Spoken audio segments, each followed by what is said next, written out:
I have a learning disability, a severe learning disability. She actually told my mom in a parent teacher conference that your son is not a smart person and that Oh, wow.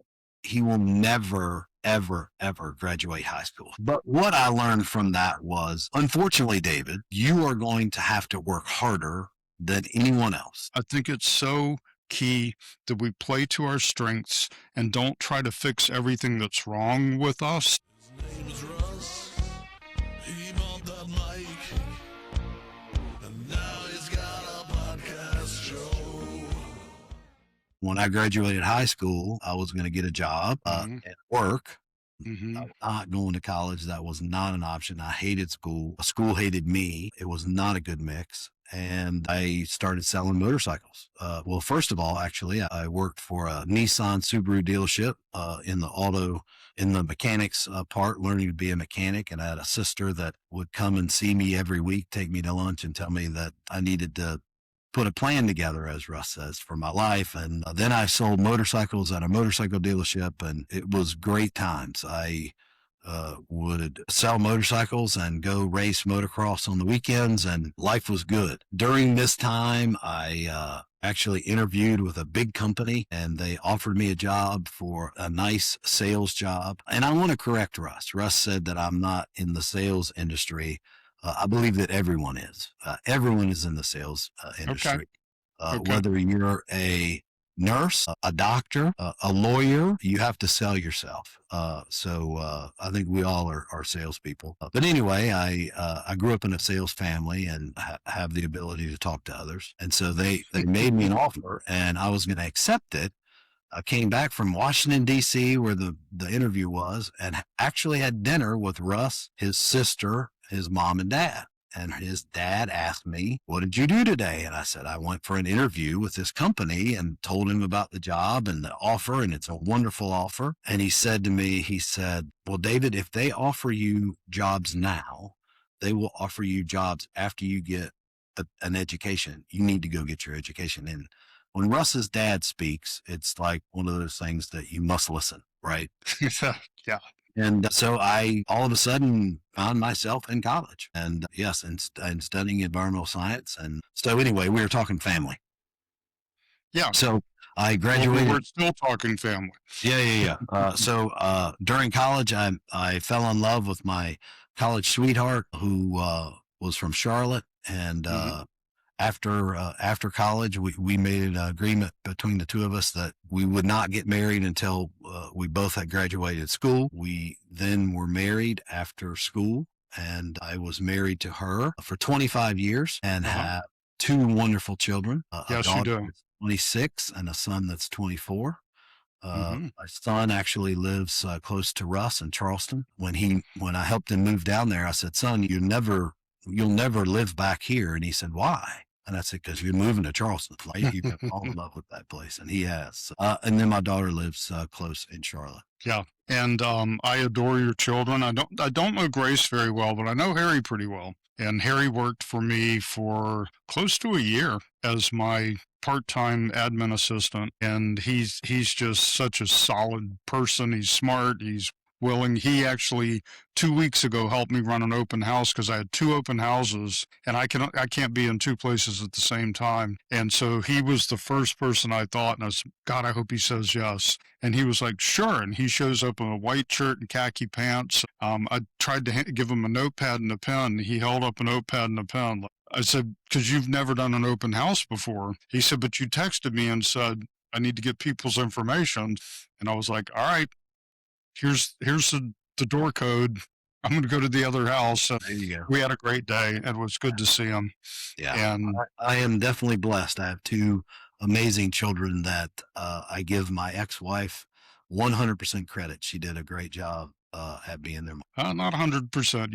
You get some credit too, but absolutely. So let's talk about the learning disability because I remember, I don't know if you remember this, but Billy Shank owned the Honda dealership, right? Yes. And I lived right behind you and I lived right behind the dealership in an apartment as roommates. Yes. And you said, come on, Billy will pay all hands on deck to do inventory because you had like 1,000,000 motorcycle parts and they have an SKU number and then quantity. And we started on it and you struggled so much getting the numbers right. And Billy eventually said, David's a great salesman, but he said, you just go home and we'll do the inventory. And I'd like for you, I'm going to talk about it for 4 seconds and I want you to talk about it. I think it's so key that we play to our strengths and don't try to fix everything that's wrong with us, because there are certain things that are wrong with me that I cannot fix.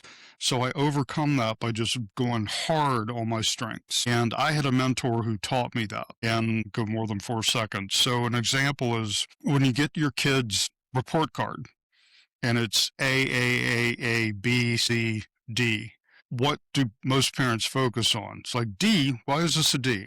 And it's important to know if it's a D because they didn't work hard, or if it's a D because that's a subject that they're just never going to be good at. And so whatever the A's are, in later life, my mentor taught me, he said, not that you don't need to get better at the D's, but don't focus on that. Focus on getting great at the A's. And I feel like you've done that. And give me your perspective, because you've lived it and I'm just saying it. Yeah, my elementary school years were just absolutely brutal. I hated it. I didn't do well, and thus I hated it. I didn't enjoy it at all.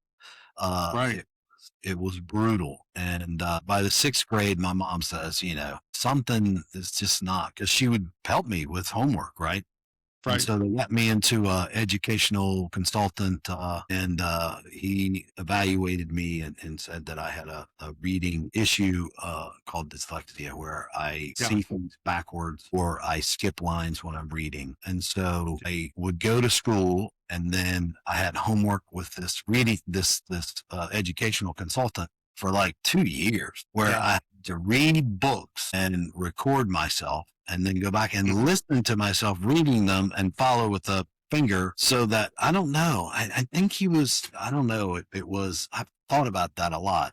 Like, what was the purpose of that? I think it was like, okay, see, David, you skip lines. Okay, well, that's great. Wonderful. But what I learned from that was, unfortunately, David, you are going to have to work harder than anyone else. And you're going to have to work 4 times harder than anyone else. And still not going to get good grades. Like, that's it.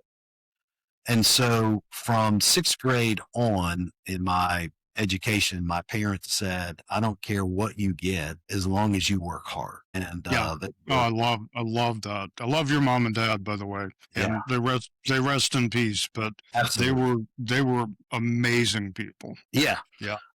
So a lot of really good stories from that. My favorite is in 7th grade, and this was my science teacher, by the way. So remember what my college degree was. My science teacher was not a nice person, and she did not understand my dilemma and did not accept it. It was that David doesn't take notes and David doesn't pay attention, and that's why he had grades. And she actually told my mom in a parent teacher conference that your son is not a smart person, and that he will never, ever, ever graduate high school. He'll never make it.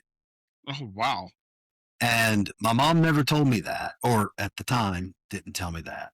And when I graduated high school, my mom sent that teacher an invitation to my graduation.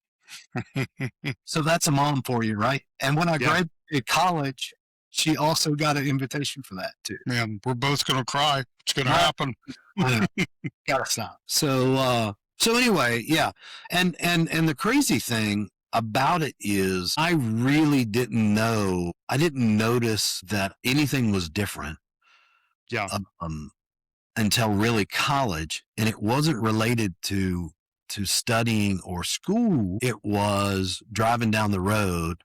And I still, to this day, I will drive down the road and I will see a billboard, or I will see a street sign, a highway sign or whatever. And the first thing I do is guess what it says. Yeah. I look at it again and I was like, what the that's not it. And then I'll look at it again and I'll look at it again and it'll take me 4 times to look at a sign before I know what it says. And that's when I started to realize, whoa, this like, that's weird, right? And again, there's nothing I can do about it. But yeah, and so because of my learning disability, I have had to work harder than anyone else, and I have had bad grades, and I have never been the magna cum anything. Right. And an employee told me once, he said, wow, he said, your personality's really gotten you a lot of places in this world, hasn't it? And I was like, yeah, it has. And then later that evening, I was like, wait a minute. I don't know that he meant that for good. Actually, I think he was burning me down there. Like, what's up with that? Really? And it definitely was a slam. But reality is he was absolutely right to it, that my personality has gotten me a lot of what I have accomplished. And I'm okay with that. Okay. I think your personality takes you 80% of the way, and then your persistence takes you, the rest of the way. And the fact, what you said, is you work harder, and it just taught you that, and it's just like a muscle for you that you're going to work harder. I have another friend and mentor who's very dyslexic and has made millions and millions of dollars and helped a lot of people by understanding, I'm not going to write a book. I mean, you're not going to sit down and write a book. You're not going to, but you can communicate with people and you can motivate people and you can bring people together. And like the exercise we talked about just a little while ago, that's phenomenal. To have that ego and empathy where you have enough ego to say, okay, we're doing this, and you have enough empathy to say, now, do you see what that means? And I think that I wanted that to be the theme of this episode. I hope that y'all that are listening to this will stay with us, because we're gonna get into some other good stuff. But I mean, that was awesome that you can share that, and I think that'll help some people. I have learned in my 56 years that I am who I am, and I either need to be proud or not proud, and I have not been proud a lot of my life, and there's no reason why I should not be. No, there isn't. You've been very successful just because you have a great personality and you work your ass off. That'll work. You don't have to be a great reader, and you can overcome dyslexia, but you can't cure it. And that's something that I just heard you accept that. Like, you can't cure it, but you can overcome it without curing it. Well, you can deal with it. Yeah. You deal with it, right? You accept it, really, is ultimately what it is. You accept it and then you work around it.